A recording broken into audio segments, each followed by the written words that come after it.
به نام خداوند بخشاینده و مهربان. اولین شخصی که روز قیامت خداوند او را دوباره زنده میکند، بعداً تمام کائنات را. این اولین شخصی که از خواب میخیزد کیست و چی میگوید؟ آمدن قیامت حق است، باید هر یکی ما این را بدانیم و قبول کنیم. کسانی که این کار میکنند که قیامت نیست و در عذاب خداوند گرفتار میشوند. وقتی که آخر زمان میشود، خداوند کوهها و زمینها را آب میکند. در آسمان این ستاره هایی که ما میبینیم، هر یک کدام اینها برابر از دنیا است. همه این ستاره ها با امر خداوند پاره پاره شده به زمین میافتند. در این حالت همه در فکر جان خودش است که جای پنهان شدن بیابند، اما در این حالت دیگر جای پنهان شوی نیست. این حکم خدا است که همه آدم و انس و جنس و پری باید که بمیرند، بجز ذات پاک خودش که نمیرنده است. در این حال خداوند به حضرت اسرافیل امر میکرد است که سور بدوان تا اینکه در این دنیا کسی زنده نماند. سور چیزی است که و مانند نی است، چگونه که در تویها می نوازند و چند سوراخی دارد. سور هم به مانند نی 8 سوراخی دارد. در بعضی از روایت ها 10 تا آمده است و این سوراخی ها برابر دنیا کلان هستند. چنان یک آواز دهشتناک است که با شنیدنش انسان زنده نمیماند و این سور با فرمان خدای یکتا کشیده می شود و همه نیست می شوند. زمین و آسمان با یکدیگر برابر می شوند و خداوند به ملک الموت می گوید کی زنده ماند؟ ملک الموت می گفته است من زنده ماندم و جبرائیل، میکائیل و اسرافیل. خداوند به ملک الموت امر می کرده است که برو جان جبرائیل و میکائیل و اسرافیل را هم بگیر. وقتی که جانهای این سه را میگیرد، باز به نزد خداوند برمیگشته است و میگفته است خدایا در این دنیا من ماندم و ذات پاک تو.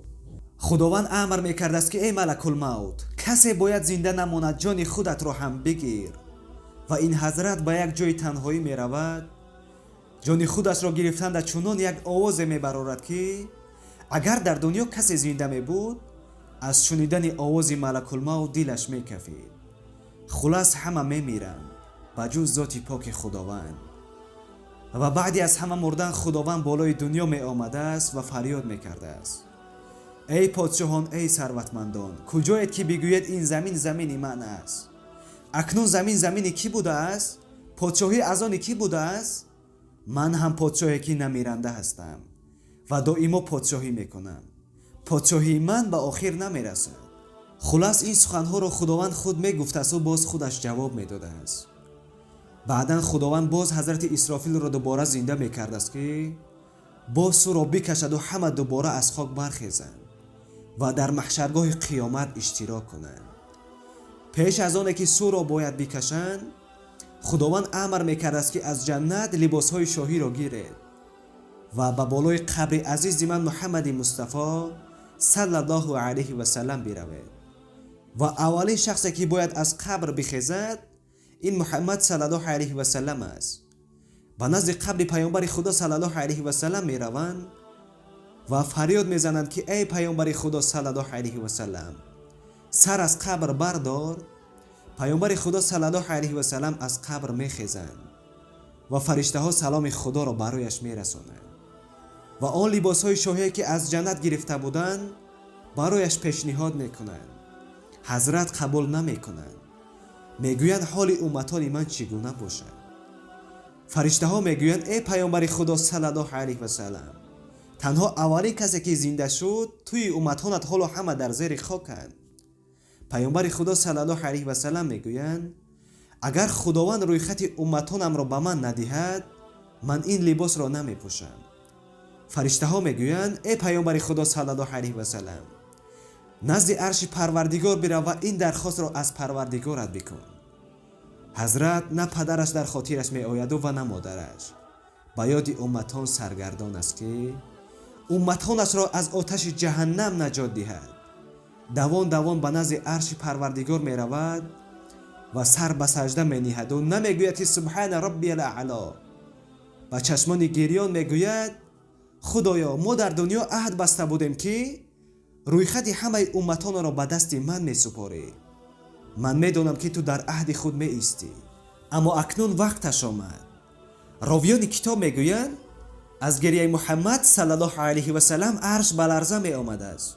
خداوند می گفته است: ای پیامبر من، سری مبارک خود را از زیر عرش بردار، من در عهد خود می ایستم و تمام رویخطهای امتهایت را به تو می سپارم. تو شفاعت می کنی و من می بخشم.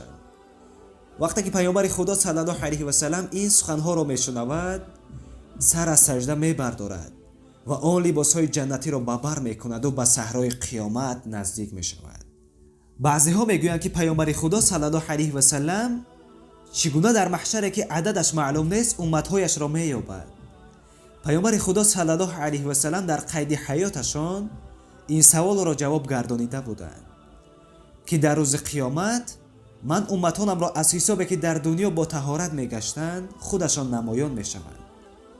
گفتند: ای محمد صلی الله علیه و سلم، چگونه نمایان می شود؟ پیامبر خدا صلی الله علیه و سلم گفتند: شما در حالت طهارت کردنتان هر جایهای عضوهایتان را می شوید، همان جایهای شسته شما در روز قیامت نورانی می شوند و من به آسانی همه امتان خودم را می یابم. برادران و خواهران عزیز، به خدا قسم این یک نعمتی است که خداوند برای شفاعت ما چنین پیامبر خودش را فرستاد تا اینکه ما در روز قیامت وارد جهنم نشویم. دعا میکنم که خداوند از گناهان ما گذرد و شفاعت پیامبرش را بالای ما ارزانی گرداند. السلام علیکم و رحمت الله و برکاته.